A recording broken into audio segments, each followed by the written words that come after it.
Happiness or human flourishing. How do we get to this state? How do we become happy? Well, all you have to do, truly, is walk along any street and have a look at the eyes of other people, and you realize very quickly that most people are not happy. Most people, in fact, are filled with anxiety, pain, suffering, I would say. And wait a moment. We're told by the philosophers, by Aristotle, for example, that we are all naturally happy. But, of course, we have to work on this happiness. Because happiness is a state of being. It's the journey. It's the task.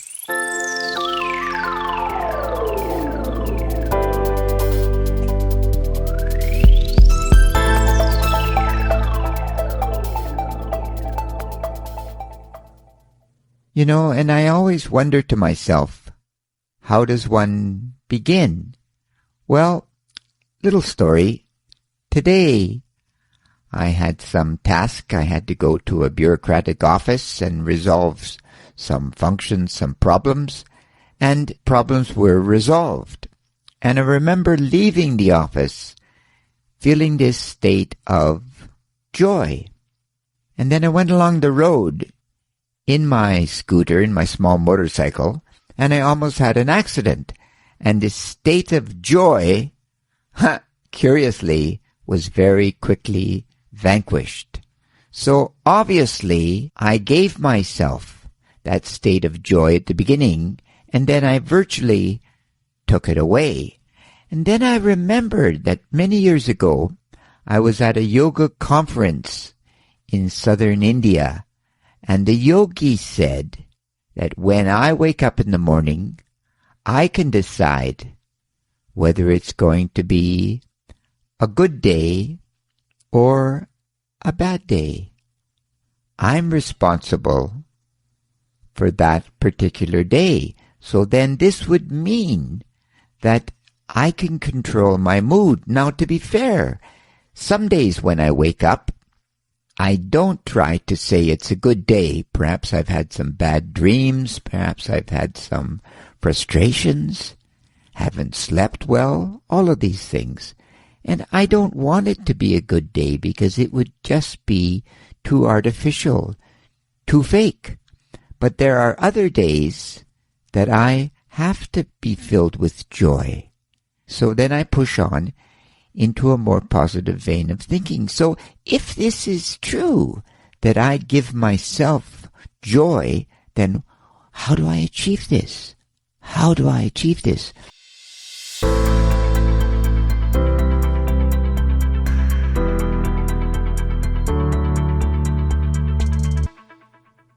And I guess to a very large extent, what I must think to myself is that because I'm in control of my reality, I can start to document when I'm happy and when I'm unhappy. I can write it down in my notebook. I can very much flow in this sense.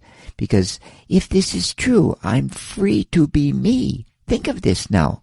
I can have other relationships, but in reality, I cannot really jump inside your mind, your head, and feel the world or see the world in the same way you can. This is totally impossible. I can touch you, I can feel the warmth of your body, but who are you? I'll never truly know, but I do know who I am, I believe, and I can have a relationship with God, Gaia, or the universe, so in that sense, I'm never alone. Then I must learn to talk to me. And if I can learn to talk to me, very much like Aristotle sort of intimates, then I can get on this path of joy. Introspection will bring me joy, and it won't be a perfect life. It won't be totally resolved. There will be anxiety. There will be problems, but I can say to myself, hey, Leon, you're 100% responsible for you. There's no one to blame but you. You're not a victim. You're not a victim. You're not a victim.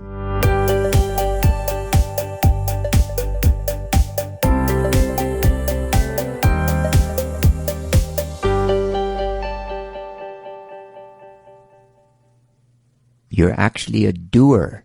You can accomplish something. And I really think in life at some point we do have to decide whether I am a hero or a coward. Now, I think it's rather easy to be a coward. A friend of mine many years ago said to me, Leon, the reason that the majority of people are not happy, demonstratively happy, is because it's hard to be happy. It's very, very easy to be unhappy, but the opposite is difficult.